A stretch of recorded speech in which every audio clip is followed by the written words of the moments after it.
Já, það er mikið líf hérna í vöruhúsinu, það er mjög fjölbreytt starf hérna og það er mjög gaman að koma hérna og sjá hvað er búið að vera að gerast í hvert skipti. Skólarnir eru hérna mikið að nota vöruhúsið og maður sér alls konar verkefni eftir þau og svo eru náttúrulega bara einstaklingar út í bæ að vinna sín verkefni og það er sauma, náttúrulega textíltengt og það er þessar græjur og ljósmyndastúdíó og það er svo margt í gangi.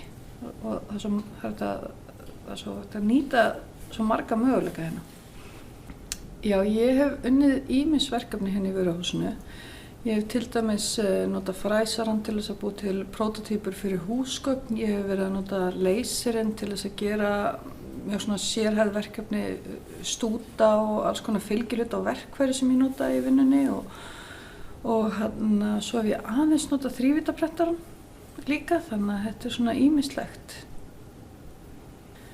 Það er svo frábært einhvern veginn aðgengi hérna í vöruhúsinu að ég panta mér í raun og veru bara tíma hjá forstöðumanninum og kem svo með það verkefni sem ég ætla að vinna til hans kannski. Byrjaði ég aðeins svona lauslega segja honum hvað ég ætla að gera og við kannski í sameiningum komumst að einhverju niðurstaði hvernig sé best að gera þetta og svo fer ég þá í þá græju sem ég þarf og vinn verkefnið. Það er alveg sumir hluti sem ég hef gert hérna í vöruhúsinu sem eru núna til dæmis komnir í framleiðslu eða er hægt að panta eða eitthvað slíkt, þannig að þetta hefur alveg farið úr prótótýpu í alvöru vöru. Þú veist, ég hef verið kannski mest að nota fræsarann. Þú veist, það gefur mér gríðarlegt frelsi að hafa svona stóran fræsara að vinna með. Ég get teiknað allt upp í tölvu heima og kem svo hingað og hef bara alvöru græði til þess að fræsa út í raun og veru bara nánast hvaða form sem vantar. Þannig að þetta er eitthvað sem væri mjög erfitt fyrir mig að gera svona nákvæmt heima, bara með einhverjum handfræsara eða eitthvað svoleiðis. Þannig að það er svo mikilvægt að hafa þess að svona auka tækni, þennan tæknivingil á hlutunum. Og kunnáttu. Já, ég fór til dæmis, þetta er raun og veru fyrir mig sem hönnuð þá hef ég lært á alls konar forrit í skólanum og svo þegar ég var í námi fyrir kannski 10 ára síðan en svo gleymur svolítið mikið hvernig þessi forrit virka og þá koma líka ný forrit og það besta við þau námskeið sem eru hérna í FabLab sérstaklega er að eiginlega flest forriti sem við lærum á eru sem sagt hérna svona open source eða hægt að fá frítt allavega sum þeirra og þá er þetta líka svona svolítil endurmenntun að læra aftur á þessi forriti eða læra á ný forrit og svona bæta einhverju við sig þar.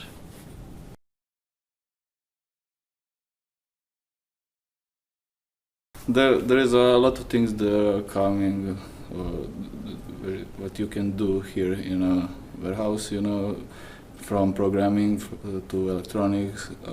I see there is a space for sewing and much more, you know. There is a plotter to do woodwork and to do laser cutting and stuff like that. Everything basically that interests you. So there is many projects that are done here from robotics and decorative types of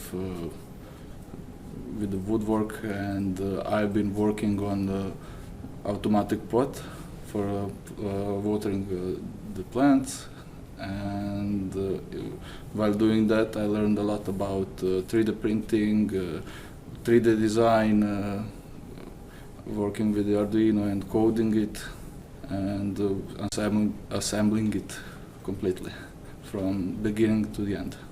Yeah, I saw the robotic hand and the robotic spider and things like that, and 3D printed figures that one guy did, and he's making, I think, for D&D sessions, okay. And it's pretty neat.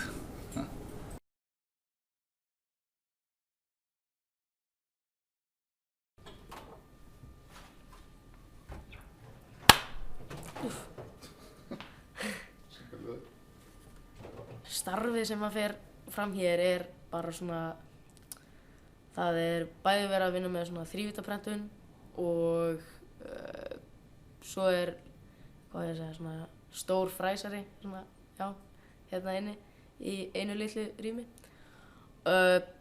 Og svo líka textílstofa sem er svona, það er þetta að sauma föt og svona, og svo bara forritun sko. Og mikið verið að gera svona, hvað maður segja, róbóta eða svona, það voru svona róbótanámskeið hérna. Það var, svona dæmigerði dagur hér í vöruhúsinu við komum hérna í skólanum og þá hægt að fara í textíl og smíði sem eru niðri. Og svo hérna, svo Fab Lab hérna uppi sem að, maður getur mætt í skólan og hérna, og það var bara svona verið að kenna Fab Lab. Og síðan hægt að koma í Fab Lab eftir skóla, bara í frítíma. Og þá í rauninni svona taka það sem að þú hefur lært og eitthvað svona verið að gera það sem að þér langar að prófa og gera og svona. Eins og forritaði 3D-prenta eða eitthvað. Ég smíðaði til dæmis þennan bassa og það tók sirka bát 6 mánuði. Mér langaði aðalega svona að gera það því að ég fannst flott að ég geta sagt bara ég smíðaði þennan bassa. Það var mikill spenningur þegar þetta var allt komið saman og við Villi fórum niður og hérna stungum honum í samband við bassamagnar og það var rosa gaman að vita að hann virkaði. Já.